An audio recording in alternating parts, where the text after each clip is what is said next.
So I'd like to welcome to the show today for the third time in this show's history. I have Charlie, Kit, Simon, Richard, Stu, and John from Seething Akira. Welcome. Oi, oi. Hello. Afternoon, evening. You've been on this show 3 times now, and I'm getting more and more professional as I do this. I don't know about that, mate. It was the first time. Yeah, so like I said, third time.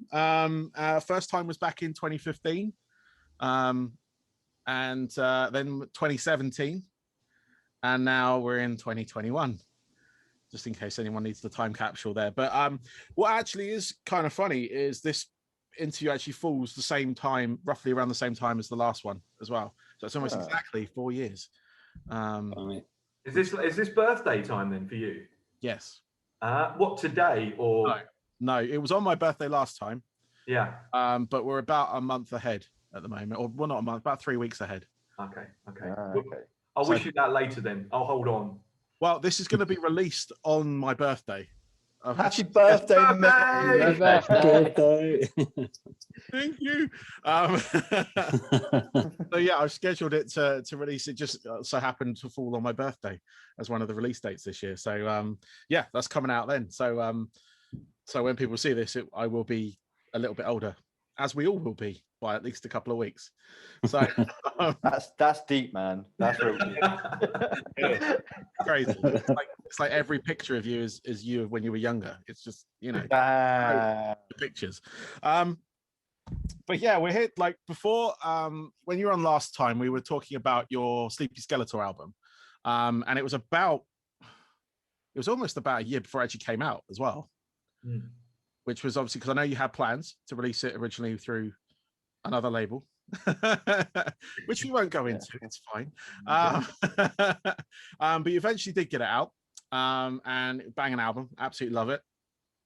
Always playing tracks from on my shows, and when you're allowed DJing out, and now I'm DJing online, playing all that kind of stuff. And yeah, you've got a new album due out in a couple of months.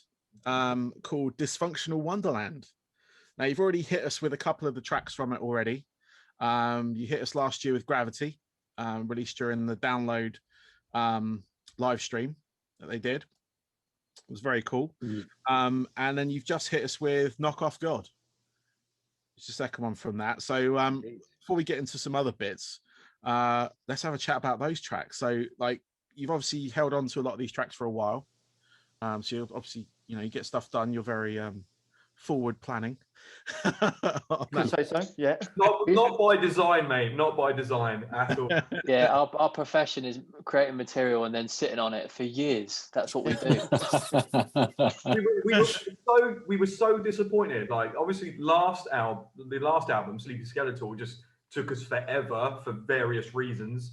And we really needed a massive wait this time, so we created a pandemic. Yeah. Wow. You fucked us all. We did. COVID Akira. How to build anticipation for an album. Okay. So I mean, what can you tell us about, like, I mean, those tracks? I mean, Gravity. I love the video because you got a bunch of people at home to basically record themselves singing the song.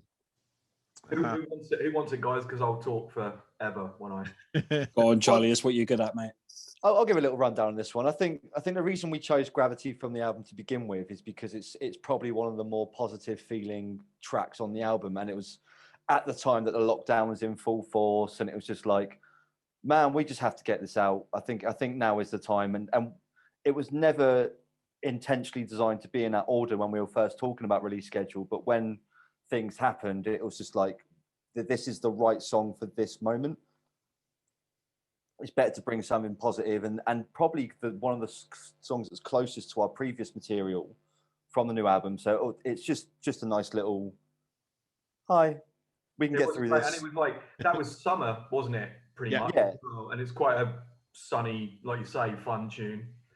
Yeah, I was going to say it's quite a different message from your follow-up song. On that front, but that's what I loved about the Gravity track. It was that moment, and it had those good feelings with it, which at that moment a lot of people needed. I certainly was very happy for that, because I love music that can make me feel at least positive in some way. But yeah, no, you kind of hit it at the perfect time. And then obviously this pandemic continued. Were you planning on releasing this stuff earlier than before? Like, was there a definite kind of timeline you were working to originally? 100%. Yeah, 100%. I mean, the full album was recorded back in January 2020. That was at Hidden Track Studios. I've got to plug Oz. Big up, Oz. Absolutely. Oz is the boy. Incredible producer. Not worked with anyone, as pro as that guy before. So we were real chuffed with it. But yeah, generally the idea was that it was going to release around kind of summertime last year. Zombie apocalypse hits. So we hold on to the material for a bit. The general idea is to release this stuff prior to a tour, Yes. and obviously that wasn't happening yet. As Kit says, it was the right time to drop Gravity around the download info. But we're quite optimistic with the release schedule now, and we definitely plan to be touring this year. Can't say when, but we will be touring this year. But yeah, so it was all meant to happen last year. Okay. Yes. No. I mean, it affected a lot of people, a lot of bands in particular. I've been quite fortunate to sort of sit here and chat to a lot of them over that time. And some postponed releases, some didn't. And it's just sort of, it's an odd thing, because I was like, yes, give me music, because I was consuming it. It was great. But like I said, obviously from every band, being a former band member myself, I know the sort of the rota that you need to go on of releasing stuff and then playing live. And that stopped for obviously everyone, apart from the odd people that tried the sort of social distancing shows and whatnot. Because I know you guys did a live stream from, is it what was the name of that venue? 18. It's all in Southampton, yeah. Yes. Yeah. 18 what? 65, 1865? 1865, yeah. So how was that for you guys? Because obviously I can kind of liken it to maybe shooting a music video, but kind of playing essentially a live show and trying to hype as you would if you had people in front of you. How did that feel? Awkward. It was weird. Strange. For me, I felt like I've played gigs in the past where there's people, but they're not digging it, or for whatever reason, you finish a song and there's silence. That's weird enough in itself, but when there's no one there, albeit you haven't got their attention, if they were there, but they just weren't there, and it was so surreal. Just playing a camera. It was like an intense rehearsal. It was bizarre. I mean, Kit and Charlie, they're normally there and everywhere, and you had to be socially distanced. I mean, you probably talk about that more about that, but you were relatively sober, if don't mind me saying, as well. It's just all. I was sober. It was weird. It was weird. It was kind of. So you're on a stage and you're looking out, and there's these sort of stationary people sitting down. It was a cross between auditioning for your own show and Dragon's Den.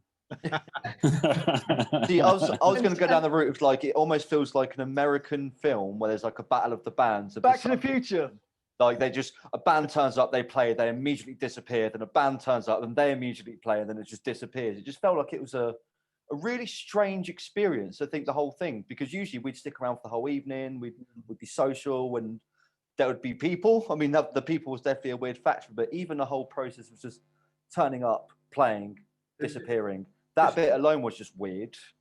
So much missing, just so much missing. I mean, it really highlights how important the crowd are, and just having people there is a massive factor. I mean, we were in two minds about doing it, and I was really unsure if I wanted to, but we did it, and it was definitely worth doing for sure, 100%. It's great, and I'd kill to do that today. I would kill to do it now. But it's such a different experience. No, alcohol is not the answer, kids, but also we weren't drinking at all. So it was ridiculous. It's crazy because like you were like one of the first batch of bands that I saw do this kind of like live stream full show, and a lot of my counterparts in the sort of like DJ side of things were doing or were starting to do live streams as well. I attempted a couple initially, and I think I was the same as you. It's just very weird. There's no one to feed off of. You know, am I picking the right music? And you didn't get any kind of interaction. Obviously that's evolved now. Like I'm sure some of you guys have seen various clubs doing these virtual club nights, Apocalypse being one of them, which I know Kit was at one recently. Yeah. And my club Schism have started doing them now as well, and we've got like a full kind of like virtual dance floor. So it's like it's not like it's Zoom like this that we've got here, but you got people listening to the tunes, you got people dancing, people like getting ready to do this. They're like putting on their makeup and dressing up and stuff, and it's crazy how that side of it's evolved. I mean, would you go back? I mean, obviously you said you'd kill to do it again, but would you like it like in that sort of like arena where you could actually see people via Zoom, you know, at least see them moving and enjoying it? I think that's the important part of any kind of performance, any kind of social interaction. It's not, you're not playing to a vacuum, you know, it's a dialogue, it's a call and receive, you know, you vibe off them, they vibe off you, and that's what drives it along. So without that other part of the dialogue, it always feels empty, you know. So having other people there responding is what it's all about, I feel. Yeah, because they tried it with like sporting events and stuff as well. Like got a big old screen up, Zoom wall, people watching football or whatever. And I was just like, if like, obviously going forward, we're looking at, well, we don't know what's going to happen, but if you guys are sticking to this release schedule, and you said you do want to tour this year, would you consider doing like obviously around release time? Like, are you planning on doing anything online like that again, but maybe with a bit more production behind it or anything like that? There's a very strong possibility that around the release of the album, if possible, we would do a social distance gig. So if we're still under those restrictions, we would do that. To be fair, I mean, I haven't really considered the live stream yet. So open question, boys. What do you think? Yeah, do you know, as you said earlier, mate, at this moment, I'd take just setting up in a Tesco's car park and just blasting out, you know? I just... Absolutely. Absolutely. Just give me something. Just like give the me old days. something. Yeah. Am I right? Anyone? I'm down. Let's do it. Let's go set up Tesco car park, North Harbour. Let's do it, boys. That's a big car park. Good choice, John. Not, Yeah, I know. I've got, we don't want, you know, I don't want customers and that. Make sure we bring the merch. Yeah, and the hand sanitizer. Yeah, free bottle of sanitizer with every t-shirt. You're gonna lose money, aren't they? Has it gone down yet? Sanitizing Akira. Amazing.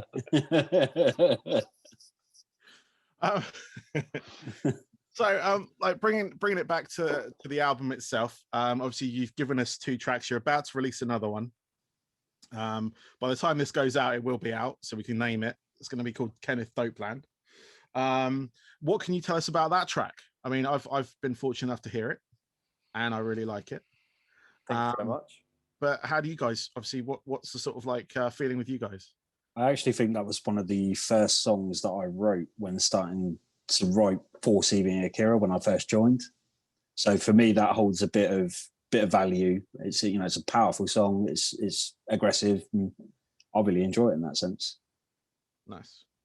I think it's definitely one of the tracks that almost takes us close to far away from what we're known for, if that makes sense. That I think that's one of the ones that kind of really takes that, and Knock Off God are quite too out the box compared to what we'd usually been doing in the past. Kenneth Dopeland, I think, is quite a hard hitter, and it's just bonkers. And I love music that's bonkers, which is brilliant. So all thumbs up from here. Nice. Anyone else want to comment on it? I keep trying to wait my turn. I will, if you guys. Go on, Charlie. Step up. I know Spud's jumping at the bit. Like, come on, Spud. No, I am, but I don't want to like step on people's shoes because I have an opinion for every question, but I'm worried like I have to rein myself. I'm going, Do it. it's okay. So it's like when I hear this song, I think it's like a live, big sort of huge gig. It's just a huge bouncy, riffy tune. Yeah. You know, it's one of those. The tempo, the riff, everything about it is just about getting people involved and jumping around. It's a great song, and total live song. It's amazing. Cool. Yeah. I think it's going to be fun live as well. Maybe we'll find out one day. But yeah, kind of to echo what the boys have said. It's just kind of a bit of lunacy. It's just a bit of a crazy track, and you know, there's a method to the madness of releasing that after something like Knock Off God. It's a little bit more upbeat, you know, along with the energy side of it. So, although it's definitely different, as Kit says, it's fun. I hope people enjoy that. It's definitely a fun track. Cool. Actually, let's go back a bit because we didn't really talk about Knock Off God. I've just realised. Let's go back. See, I'm not that professional still. You see, I still struggle. So yeah, what was the sort of feeling behind that song? Because it was a darker turn from a lot of your stuff that you've released previously. So I'm thinking back, things like Airstrike and stuff like that. They're all kind of upbeat, big tempo. A lot of tracks off like Sleepy Skeletor and stuff like that. And but this one really kind of like it had a lot of what's the word I'm looking for? I'll just go for anger. I was going to use something clever, but I'll go for anger. It seemed to have a lot of anger behind it. I think we I'm going to sneak something in maybe before Kit chats about it. But there's something really interesting along with a lot of the back catalogue. So Kit's the lyric writer. Okay, so the stories come from Kit completely, and what has definitely happened in the past with a lot of the tracks, Kit tends to write quite deep. You know, here's an exclusive, hidden in plain sight. He writes quite deep, and it's not always noticeable because of the production, the style of the music that we write. So there's things that you wouldn't twig. This track, which is again one of the bassists, written by John, which is kind of more metal and more kind of traditional in that sense, lent really well to Kit's lyrics, and it's way more noticeable and out in the open, the depth of his lyrics. So sorry, Kit, kind of exposed you a little bit there, but there you go. I have no further questions, Your Honour. Amazing. Yeah, pretty much nailed it. Not always like always. I think when it comes to how I write, I tend to write to the track that's at hand, and that track always makes me feel a certain way, and that certain way always links me to a story or a memory or some kind, and that's kind of what it all transpires to be, you could say. But when this one came out proper swinging, I was like, yeah, this is the one. Time to unleash a bit. Nice.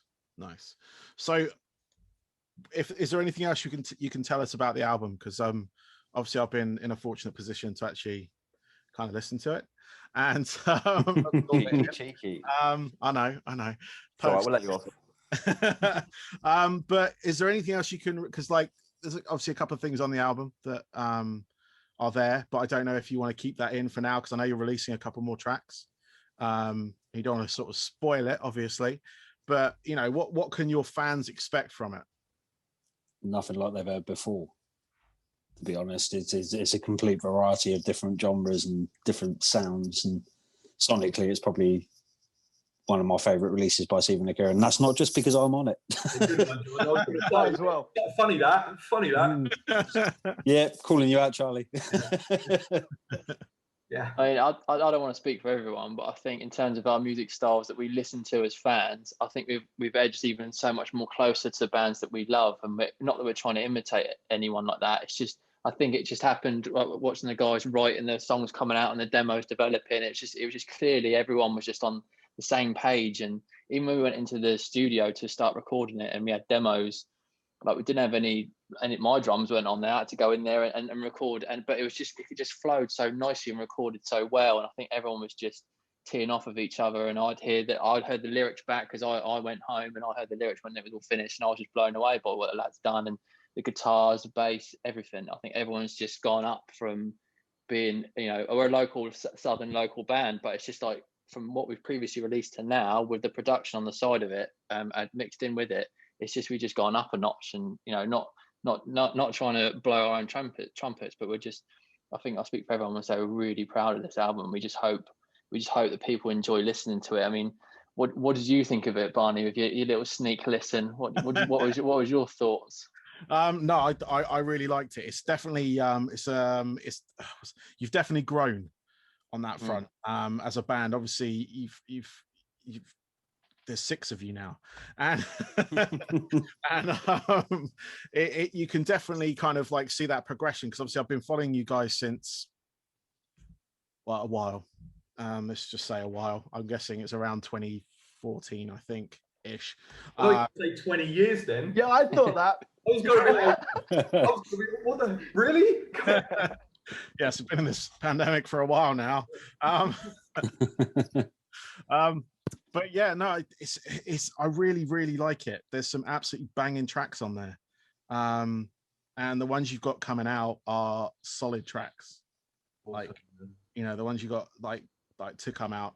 And no, I really think it will do really well. I just it's really because it falls into a lot of my passions when it comes to music. So I've always loved the kind of electronic side of things. Like, I've always been a massive fan of drum and bass, going back to like Metalhead's era.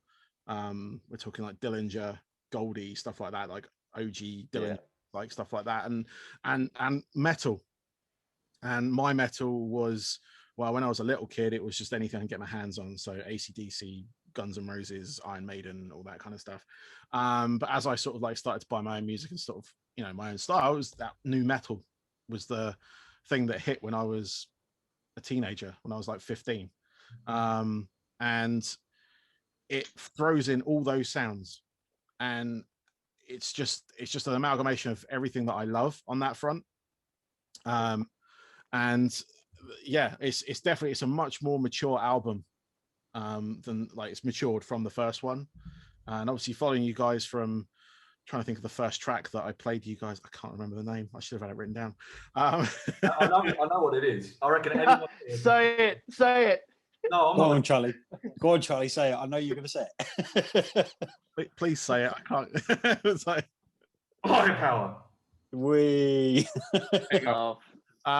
But like from there, and then obviously the bands that are around you at that time. I think it was actually the guys in Collisions that recommended me to you guys.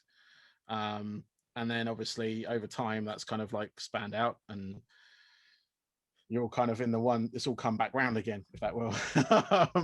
and going from there, and you've got like various other bands that are kind of taking that electronic approach to stuff now. Obviously we've always had like kind of like Enter Shikari, Pitch Shifter, on that sort of like, so I call it like big room electronic sounds, kind of like big room dance music, not kind of industrial, like, where it's very kind of for a minute crowd. But it just sort of, I've always loved that sound, and you guys have like really honed that sound now and given it that like today's kind of like edge to it. At a real kind of personal objective, so the likes of, with the writing, like it is really important to say that the writing structure changed massively in this album, with John and Simon in particular, both of those guys contributing a lot more than when in the past it was mainly me writing. As Stu said, to kind of write things which were more what we listened to, the bands that we really like. I really wanted to have a more metal sound, keeping the electronics, but kind of fuse it the way we fuse it, and try and make it our own as much as possible. And there's a couple of tracks on the album. They're not even my favorite tracks, but there's a couple of tracks which, for me, fuse it exactly how I've always envisioned it. So like I was really, really over the moon with these tunes. They're what I wanted it to be for an awful long time. Nice. Amen to that.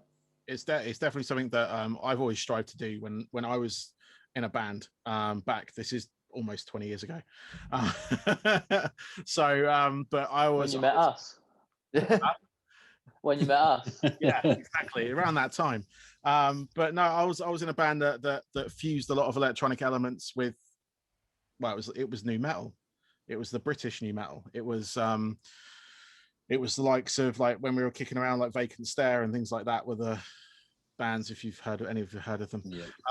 And obviously the big sort of new metal bands at the time, Biscuit, Slipknot, all that kind of stuff was sort of like the big American bands. And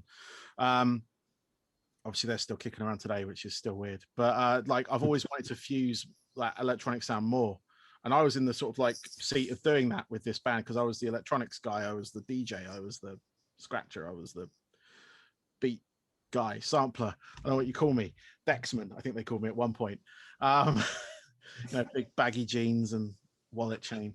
There we go. But yeah, no, it was something I've always wanted to do, and there's been a few tracks that we made, and it was almost there. But like hearing you guys, because even when I like go back to listening to like early Shakira, Shikari, sorry. Shakira. She was massive in metal. Them hips don't lie, mate. Jeez. Exactly. But like that pitch shifter obviously came from like the sort of industrial age of stuff, like early earache stuff. And then they kind of went big room with .com and everything. And obviously you guys worked with Jim Davies, who was partly responsible for that. Yeah, it's just sort of like those bands that really inspired me back then. And obviously Enter Shikari, they're still going now and they're still doing what they're doing. But it's not quite the perfect mix, if you will. But you guys really do nail it. You get that kind of like it's not like it's separate. It's not like it's two separate tunes mashed together. If that makes sense. Whereas a lot of those ones have that, like they found this like sample that they're kind of they're happy with, and they've got a beat and a riff already. They just put that sample behind it. You guys really have melded it and made it as though it is like there's someone there doing that. If that makes sense. Yeah, it was intentional. Yeah. Really intentional. Amazing. So what have you guys like? Obviously, we talked about the album now, so we know that's coming out later this year. We're looking at what was the release date on it? I thought I had it written down. 11th of April. There you go. I knew one of you would know it. So you've got that sort of like time between now and then to kind of like obviously sort out all the other bits and bobs. But obviously ideally you'd be touring and things like that. But what was it kind of like over this sort of like past year when those sort of like gigs were like taken away? How has that kind of like affected you guys in this whole? Because I saw you guys at one of the gigs for the first time. I saw you, and it was a tiny venue. It was Bar 42. Love that place. And yeah, it was just like it was kind of on a like just a random like fuck it, I need to do this because I've been back in the country for a couple of years, and I hadn't been able to see you guys, or I hadn't I just hadn't got out of the house, and then they decided to get out, and then they lock it down. So what was that like from a band's perspective, like on that front? Because obviously, I mean, I look at it from my perspective as a DJ. All clubs got closed down. So, and they've continued to be closed down since March. And I'm doing stuff online now. I'm that far away from an OnlyFans. So Yes. Kit's got one. Sub. it's just gonna be me crying and eating pizza. That's all it's gonna be. Mine's just stroking my cat. I just have him on my lap and just like £3 a vid. Yeah. So like how's it affected you guys generally? It's been really difficult. It's hit us all at different stages as well. I think we're all super excited to go out and gig, and that's what we do. We were doing it, it felt like every other week we were out, getting together, and then just have that taken away. Then the practice and rehearsing went, and we're all dealing with our own problems anyway, and everyone is. It takes the wind out your sails, but you know, we're in a group Discord chat, and you could just see who was tapering off and who was involved, and it was just like people were like kind of trying to pick each other up. And you know, it still happens now. Like, you know, we're still not over that. We're all obviously excited for the releases, which has been really, really positive that people can hear our music now. But it affects us differently at different times, and it's been a bit of a roller coaster, I suppose, isn't it? It's been a bit just, you know, 100%, tough. 100%. I tell you what, you're bang on the money about the ups and downs. Like you say, like everyone has that, but like genuinely, there's been proper down times. There's been kind of like picking stuff up. These little like releases and stuff like that obviously really help. There he is. So you're getting a freebie here. Usually I charge £3 a video, like I said, but wow. There you are. I'll censor it out for the release. It's fine. Yeah, thank you, mate. Thank you. Head to onlyfans.com/kittenascat for more. Yeah, no, but I'm at a point now where I'm kind of feeling more defiant than ever. I've like, you know, got through on the ropes and got slapped a little bit, maybe got knocked down, but getting up, and it's like, I'll get back up again. Yeah, exactly. Chase the chicken rock. Chumbawamba. Yeah. Anyway, enough of my emotions, but yeah, I'm just I do see a light at the end of the tunnel. I'm optimistic about things because I've been in a place where I've been kind of like pessimistic about it all, and it doesn't go anywhere. So I'm aiming for good things, and I believe they're going to happen.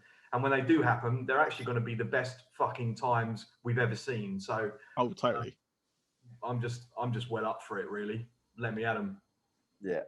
I echo that completely. To be fair, we need those live shows back. That's the one thing we all want, I think. I've seen so many some bands fold over this. You know, I've seen a few, and like, you know, you look and you understand why. Like I can see why, but that's not gonna. We're not gonna get beaten by this. Like, no way. It's just not gonna happen. Excellent.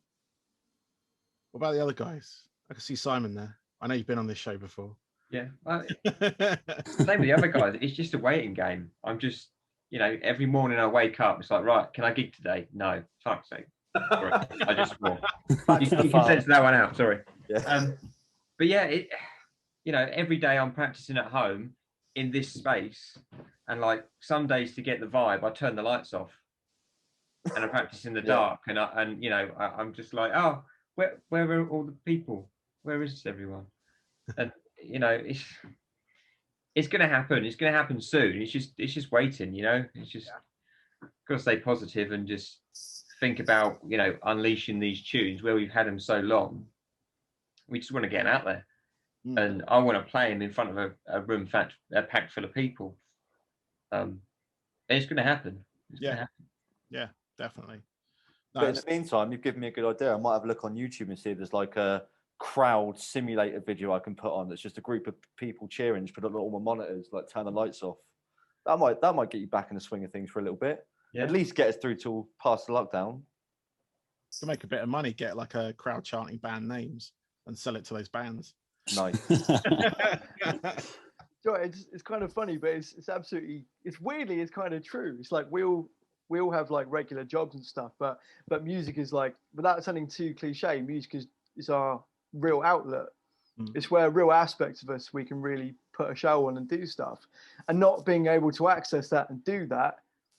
It's like Superman's being Clark Kent all the time, and just like at his typewriter all the time, and he's got this ridiculous costume under his clothes, but he can't show anyone because he's at his desk all the time, and it's just very, very frustrating. So the live shows are going to be amazing. When we get back on that stage, it's going to be mental, because we're going to have like a year and a half of gigs bottled up in all of us that we're going to unleash. It's going to be mad. And to be fair, as long as if things go right, an awful lot of festivals and gigs and stuff that have been rescheduled, you know, in fact a lot of the time, multiple times now, you know, we actually have a build of some good shows, which, you know, we can look to those as well to think about, you know, when those shows happen.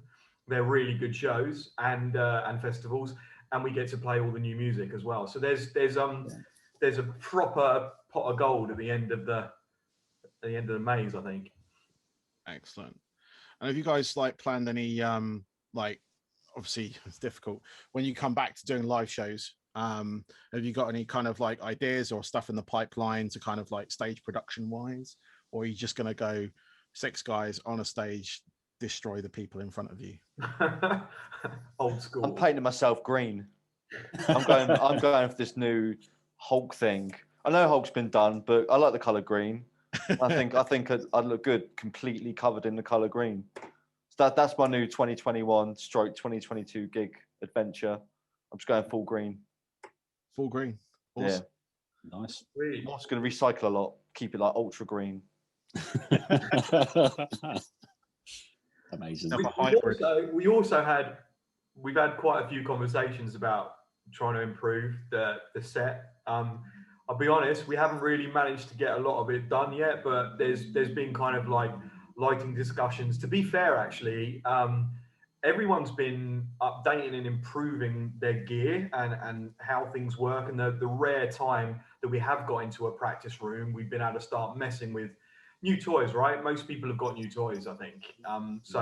The sound generally has kind of been improving. So there's a good chance that it's going to be bigger. I think the sound will be bigger. Nice. Cool. Yeah. So, I mean, let's try and get a bit more positivity out of this, because we talk about this fucking pandemic. What pandemic? What are you talking about, Barney? What's lockdown? I mean, my wife's been keeping me locked in the house. It's all a big lie to keep you in a shed. Oh my God. No, not yet, Barney. Not yet. It's not over yet. Another 6 months, babe.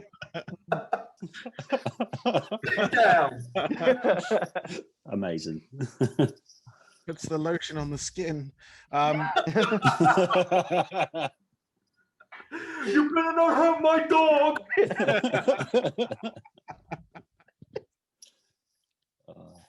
Oh God. So yeah, let's talk about some other things you got. Like I mentioned earlier, you worked with John Davis this year or last year. You remixed one of his tracks from Head Wars as well. And I know you worked with him before on, was it Aggravated? Tracks on that? So Jim was actually Jim was the first guy to produce our first single. Okay. Which you played on your show. Yes.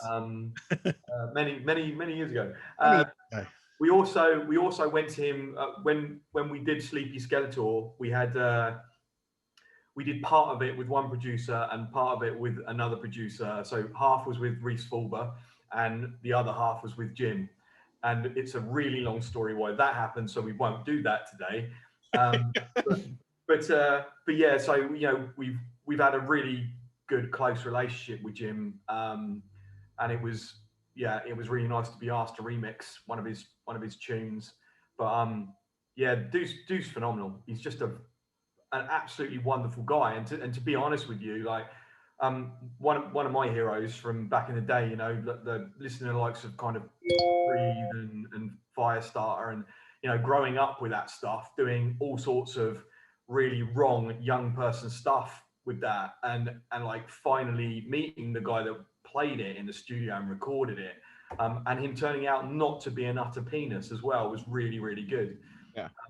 So yeah, Jim's a legend, man. He's great. Yeah, that's awesome. I had him on the show last year when he released the original album, and yeah, it was just again, it was that kind of thing of like, shit, he wrote some of that music of my childhood, and I'm like, shit, and I doing like you say, wrong things. Yeah. To some of it, right? You think about those ones, and you were like, remember time that was playing in the background, and you're getting up to some, serious naughty stuff or whatever, and then you're meeting the guy that played it when you were a kid, and yeah, it's kind of mind blowing, really, and it's a bit of an honor, and it's cool that this band has been the vehicle to open up those kind of doors, which is really nice. Nice. Do you have any more plans to work with him at all, or? you're just sort of like gonna see what. Oh yeah, there's no plans, but you know we do cross over quite a bit. So there's always those possibilities of remixes, maybe in the opposite direction. Who knows? You know.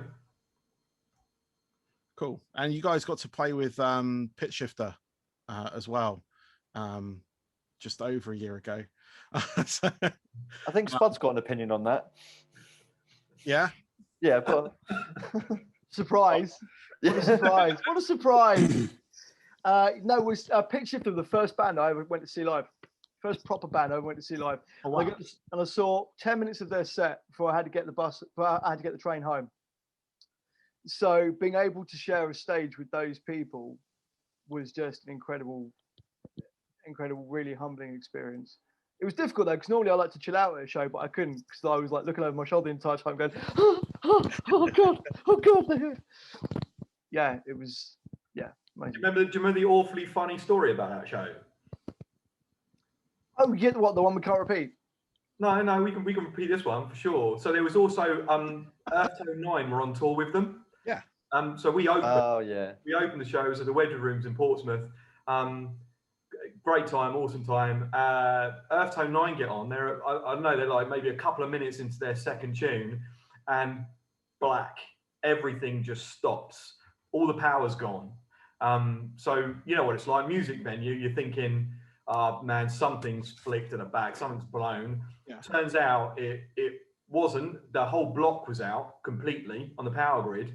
So the guy that runs the venue gets up on stage, you know, can't even shout through a mic, and he's shouting to everyone, there's been a power cut, please just, you know, hang on for a minute and everything will be fine. We've got a friend with us who actually has Tourette's.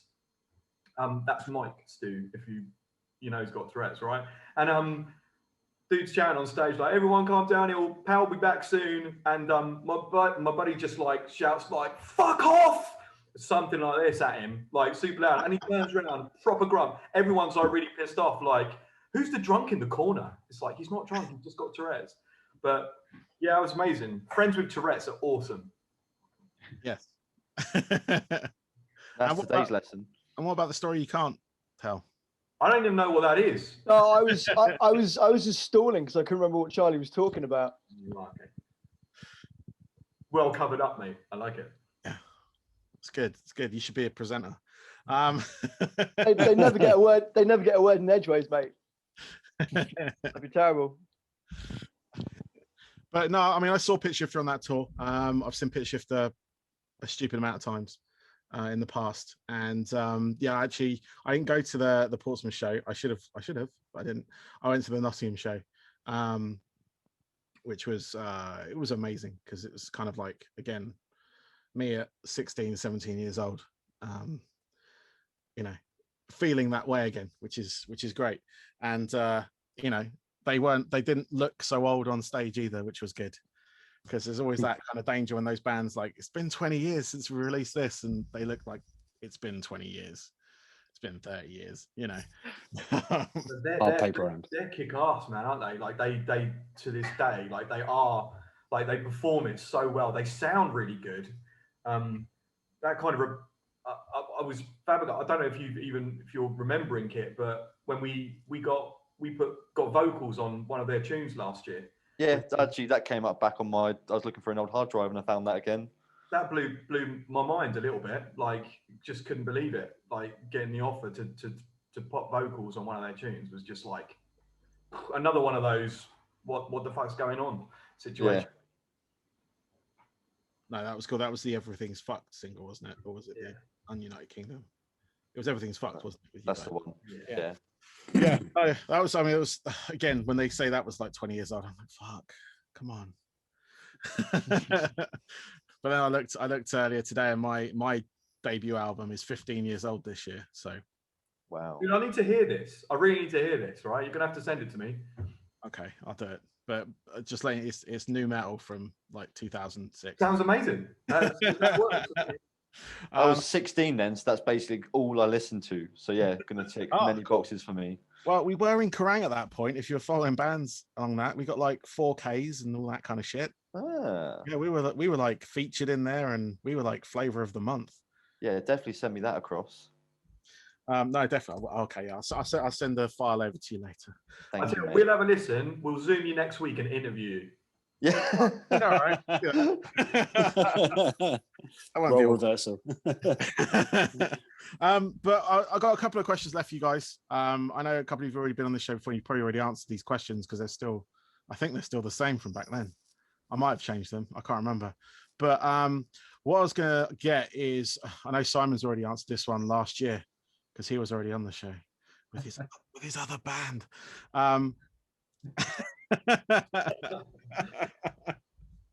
Sorry, I didn't mean to dub you in. They know about it. It's fine. Yeah. What other band? I was his temp. Don't worry. Every time he wanted to go to a wedding, that's the only reason I'm here. Oh, you're talking about the wedding band. Ah. What are your guys' three? Let's go three top albums. The ones that really kind of inspired you to do what you do, or shaped you to be the person that you are. That's a big question. It is a big question. I'm 6 of you. It's Hybrid Theory is just there. Like, Yeah, without that's there for me as well. cool. Obviously, I've got to say it's Deftones' White Pony for me because I've got Chino tattooed on my arm. So, yeah, that's one of my favourites. When you say thin, though, I think you're saying like chinos, like the clothing. Yeah, I got a pair of trousers on my arm. Yeah, Oui, le pantalon. Basically, he's got you on his arm. Like, yeah. Oh no, yeah. What an I absolute can't lad. believe like that album's 20 years old as well. I know. It's have you listened to the remix album? Yes, It's incredible. yeah. It's fucking Really, really good. given a total new life to those tracks. Definitely. Yeah. I've got to be thrown out. I'm trying to think about what kind of got me into music, and I've got to be saying Nirvana, even though it's like, you know, it doesn't relate to us really, but Yeah. Nirvana was the first time I saw something that made me go, you know, this is like extremely raw and you know, on its own, it just had its own vibe to it. Completely blew my frigging socks off. I had a similar sort of thing with System of a Down, because I'd listened to a lot of metal at the time, and obviously new metal and stuff. System of a Down just seemed like that, just that weird, like, oh, there's something really weird that stands on its own legs, but in the same category. Yeah. And Toxicity for me was I know their first album's good, but Yeah. like Toxicity was just, for me, just the bar was heavily set. I literally loved them ever since. Yeah, it's I think for top 3 albums, it will have to be Toxicity one for me. Nice. Yeah, it's one of those things with I had this conversation with someone the other day about System of a Down and how the first album was kind of lost for a lot of people because at the time it got absolutely panned. Like I remember the reviews, like there was a famous review for it. It said, "Come back, Cold Chamber, all is forgiven." Like one of the magazines printed that. That was the review for the first album. And then they totally just blew up. Toxicity just fucking straight in their faces. And their live performance as well was like amazing back then. Yeah. It's unfortunately they're still around now, but not at the same time. I'd love to see how they've kind of like evolved on that front. But no, Toxicity was an amazing album. Like so many tunes on that. Yeah, it's just banger after banger on that. Yeah. Yeah. So Simon, which Metallica album is it? Did I mention Metallica last time? I didn't go back and listen, so I don't know. But if you say Reload, nice. I think I don't know if I mentioned Metallica or not, but Metallica. No, Crazy Fist were in there, I think. Remember rightly? Yeah. Yeah, I can't remember the others, but yeah, going back onto that System of a Down comment, like I really like Steal This Album, the one that followed Toxicity. Yeah. I think there's been bangers on there, definitely. And I think that's a bit more kind of broader in terms of genres as well, but you know, personal opinion. Yeah, no, it's a solid album. I mean, it was just because it was. I think the stigma of it was released. It was released because the record label just had a bunch of B-sides, which essentially all they were, and that's why they called the album "Steal This Album," just purely because I don't think they wanted it out at the time, because it was B-sides. It was shot like cutting floor stuff, but again, there are some tunes on that. But yeah, I just love the end, like the overall message of it was like steal this album, because at that point people were stealing albums, until Lars kicked off about it. And those days when you can walk into HMV and buy an album. Yeah. Just walking into HMV is a challenge now, isn't it? Yeah, exactly. If HMV was open, you still wouldn't be able to walk in it. It's very true. You have to do click and collect. Yeah. I'm intrigued. Stu, did you say what you? Yeah, admittedly, it's a difficult question, Barney. Just throw it out there willy nilly, and it's a big question. But it's Celeste, isn't it? When I go, I just flicking through my albums, and like, there's so much that's influenced. Why I like what I like. But if I'm thinking about more recently, and the sounds that I just think just blew me away, it'd have to be more recently Sempiternal by Bring Me the Horizon. I just think it was just absolutely incredible. It was just ticked every box I've got for that sort of music. But growing up, I don't know. Like, I've just looked at it, said Limp Bizkit, like we said, Hot Dog Flavored Water. Like that was a big album at the time for me. But I don't know. It's really difficult to pinpoint in this moment in time. Okay. An impressive album to name. That's all right. Forgive you. So what about John? Yes. What about you? Well, apart from Deftones, I guess I like the more extreme music growing up. So I was always one of those people who tried to find something that was a little bit out there, a little bit weird. So probably Calculating Infinity by the Dillinger Escape Plan. Nice. That's probably one of my favorite albums from growing up. And then next to that would be Jane Doe by Converge. Nice. So yeah, my sort of thing. Both solid hardcore albums. Yeah, I saw Dillinger Escape Plan. They always stick in my head whenever I always tell everyone this story when I see them or I hear about them. But Reading Festival, I don't know if you heard about when they played then. Is this the poo incident, perchance? Yeah, basically. Yeah. Shipped the t-shirt, smeared it, put the t-shirt back on, and then threatened to crowd surf. Amazing. But he was singing away or squealing away, but he kept retching as well. Oh. So, he wasn't like he was the original like blah sound. The original bleh. Yeah, exactly. Yeah. He was actually spitting out a nugget, and that's how he made that sound. A little bit of corn. Good band. Stupid. What about you, Rich? Bands. Okay, there was kind of 3 albums that kind of got me into music, and they were Nirvana's Nevermind, obviously, Green Day's Dookie, and Smash by Offspring. Yeah. Those were the ones that I didn't know I liked like rock music until I heard it, and I heard that as like that's what I've been looking for. I want to hear more of this. But from a musical point of view, when I started playing, the songs the albums I learned back to back were Rage Against the Machine, obviously, Antichrist Superstar by Marilyn Manson, and www.pitchshifter.com. Those 3 albums, as soon as I heard, I had to learn every song, every note, and that, yeah. So that's my top 6. You asked for 3. Sorry. Oh, that's good. No, solid albums. Yeah, I mean, .com. We've already kind of gone over Pitch Shifter on that front. It's great. Antichrist Superstar. Trying to separate the artists from the allegations, but yeah, it's absolutely. But I remember, like, I had never seen or heard anything as rock and roll as that. It kind of terrified me at that young age. Going, what the fuck is this? Yeah, I went to, and now it terrifies me at a whole new different level. Yeah, no, it's still scary. Yeah, just, in a very, very human way.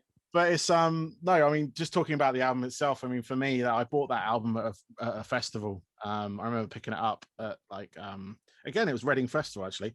But yeah, they had a record store in there, and I think he was playing that year. It was around when Antichrist came out, and yeah, I mean, it was just one of those albums where it's just pure, like it's just what's the way? It's just pure aggression, really. It's very raw. It's Trent Reznor, man. Yeah, exactly. It's that production. That's what does it. Yeah. It just sounds edgy, if that makes sense. Definitely. And yeah, I mean, going into the sort of like the punk sort of stuff that you were talking about as well at Green Day. Yeah, I remember them from back then. It was. I mean, they're still kicking around now. Obviously, Offspring, massive band. Like a lot of tunes, a lot of catchy tunes as well. But yeah, no, that's really cool. Thank you guys for that. Unless you got any more albums you want to. I do. Do you know what? I do want to throw out Wu-Tang Forever as well. I know Kit would have been smashing that. That was absolutely mind blowing when that came out. That like belter. Yeah, solid album. I was actually listening to that the other day. It's still all right. It's still all right. And just basically, I just keep up to date of anything the Baha Men release as well. Yeah. Since you let the dogs out, I've been hooked. What else? What other questions have they been asking? No idea. No idea. I just every time I see they release a single, I just put back on Who Let the Dogs Out. It's just a belter. You go to the shows and they play Who Let the Dogs Out, and then you're the one that shouts, "Play Let the Dogs Out" again. Yeah. Yeah. And 9 times out of 10, they're like, "All right, we pretty much made a lot of money off this, so we just keep doing it. Yeah. We'll do this for 45 minutes." You ever thought of covering that? No.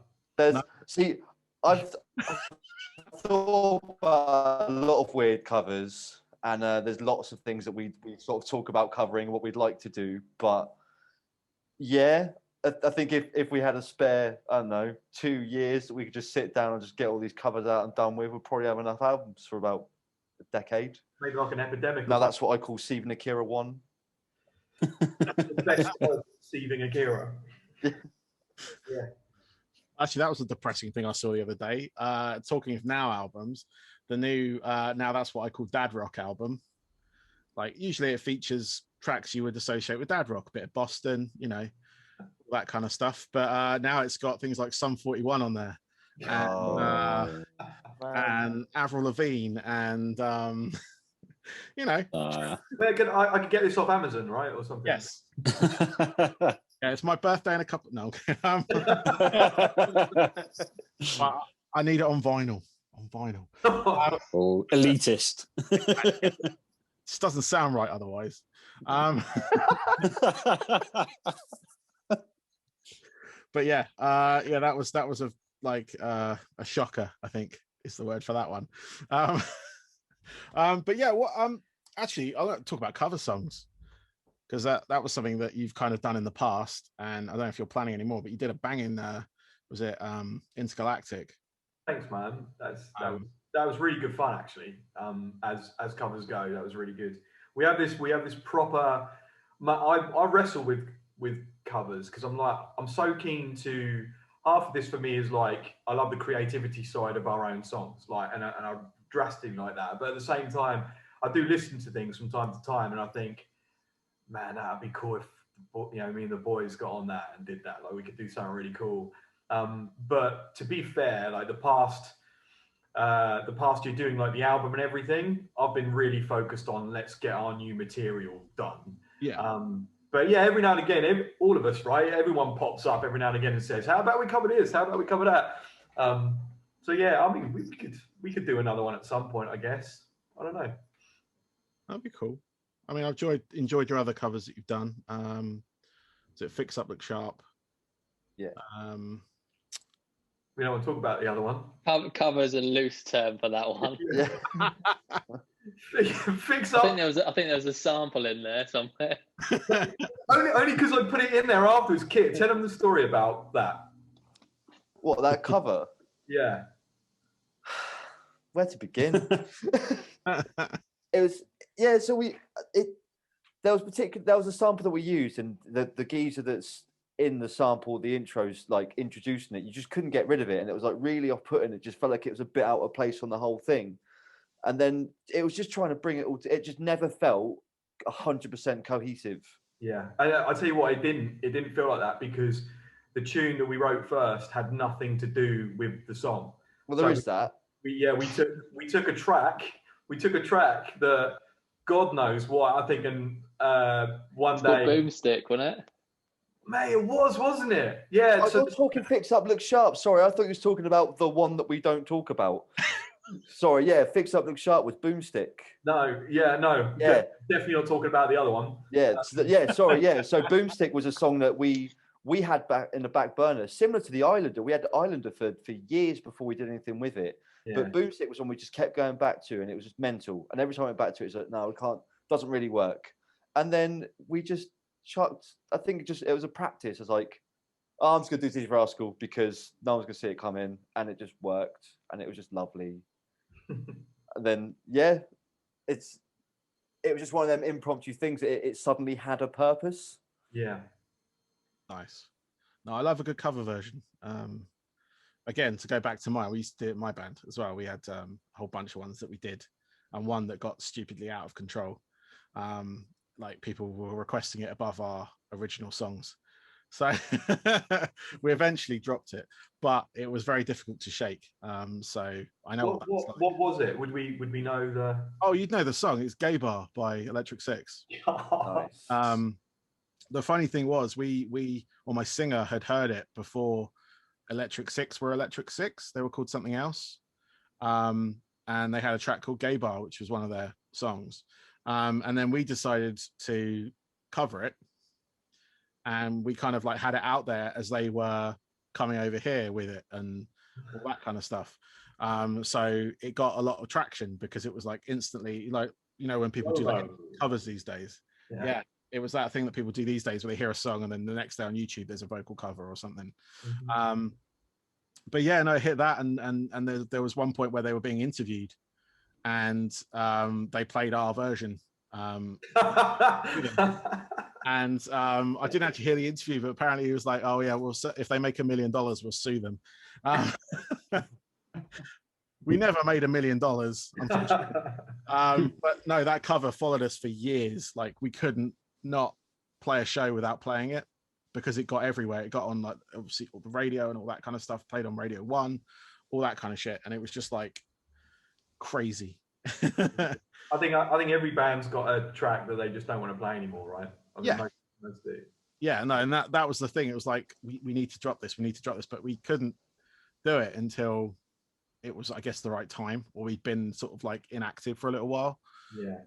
But we ended up doing other covers. We covered like Depeche Mode and all that kind of stuff as well, and just random versions of their stuff. So, but no, I love a good cover, especially when I'm DJing as well. I love breaking out the sort of like pop punk covers of various other songs, and then the heavy metal covers of other songs. And Kids always wanted to do All the Things She Said by Tattoo.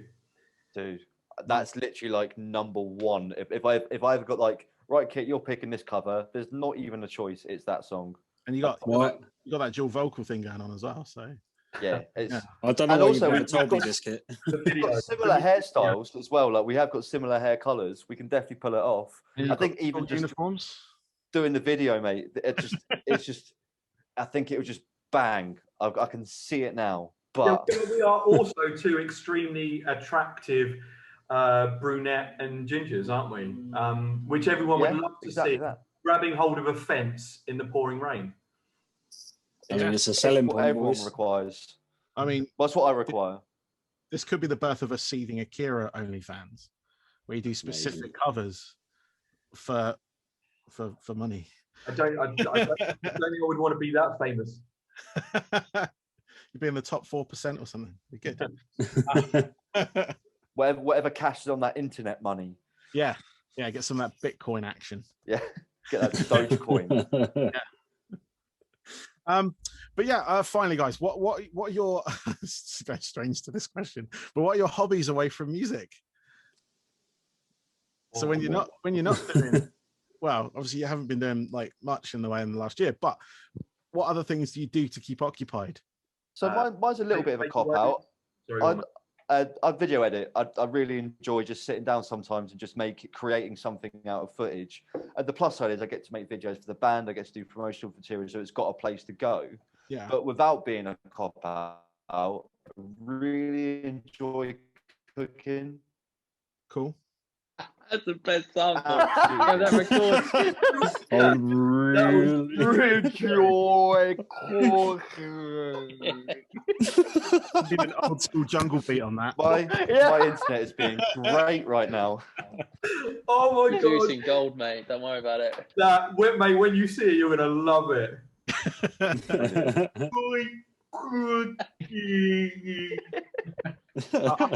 I'll send you. I wish you could talk like that all the time.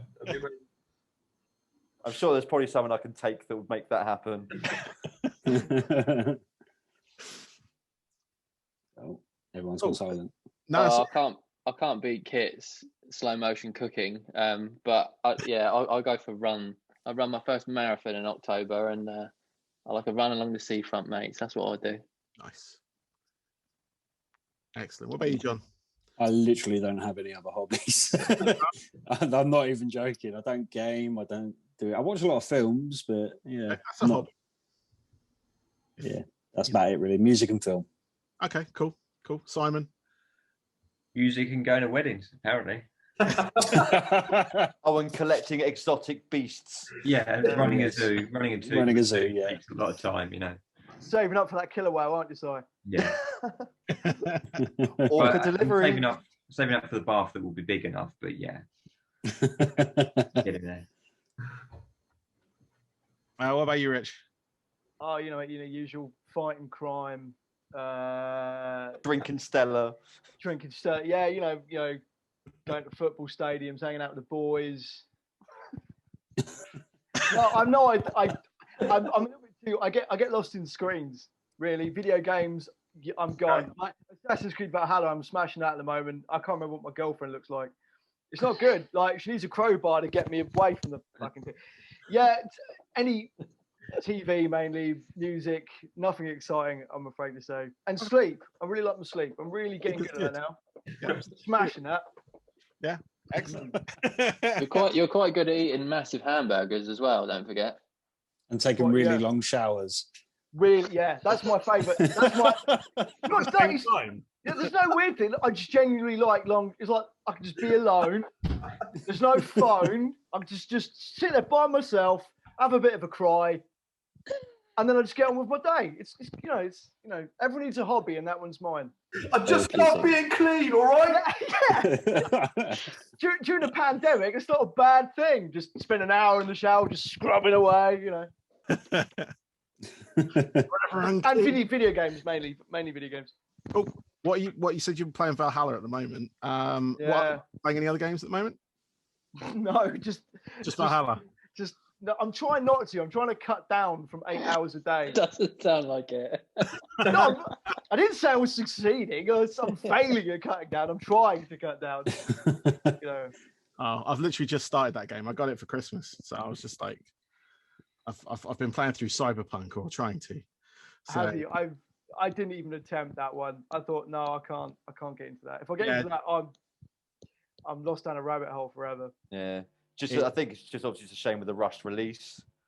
well, yeah, there is that, and I think it's like I managed to get through the sort of like main campaign and whatnot. So, but yeah, it's just it did crash on me big time a few times. So Yeah. proper game. It's a shame. Had so much. I mean, it's not. I can't say it didn't live up to expectation. It still looks like an absolute bang game. Not something I've played, but it looks incredible. And I think there's a lot of. I just think just a couple more months. I think it's all it just needed. Just tweak a few little bits, and it just would have been mint. Yeah. What about you, Charlie? What do you do? Tetris. No, bullshit. I don't play video games. But I'm an adult.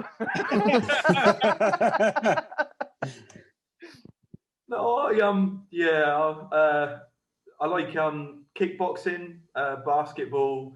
None of which I've been able to do for a million years, which sucks. That gets out my frustration, so I don't headbutt the walls. That's what I've been doing a lot of. I've just started to try and do composition and stuff for film, like music.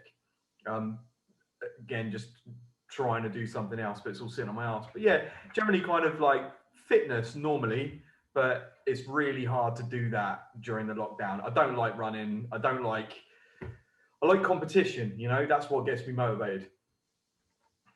Fair. You should mix basketball and kickboxing though. That would make a hell of a sport. Kickball, that's just football, mate. That's it. No, kickball game. Kickball's actually a game I've played. Is it?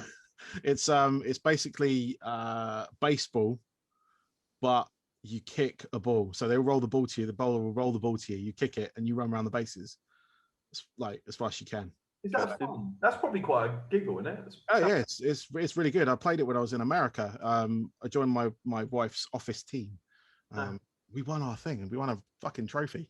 But yeah, it was literally like they roll the ball to you and you just fucking just belt it one. And they've got people out in the field and stuff to catch it if they, you know, catch you out or whatever.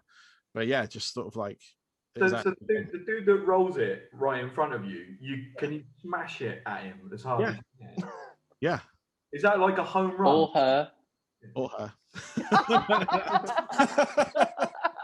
Fuck's sake. Go on, Stewie. It was you know, there was no boundaries in our side. It was both men and women. Yeah. Is it the same in the pro ranks? I don't know. I've never seen it pro. I just played the game because it was there. And they didn't. I didn't. No one was playing soccer. So until I joined Apple, and then I joined their football team. I never get. You might be able to shed some light on it, but like with American football, yeah, I always thought like they carry it more than they kick it. Why football? I don't know. Weird, isn't it? Yeah, it is a strange one, and the term soccer is actually a British term as well. Yeah, it's not an American like that we're going to call this soccer. It's just that they adopted it. I saw that fact on the internet. Oh, well done. Funny enough. I did love the way you confirmed it, Kit. Like Barney's like, yeah, that's actually an English term. Kit's like, yes, it is, Barney. Yeah.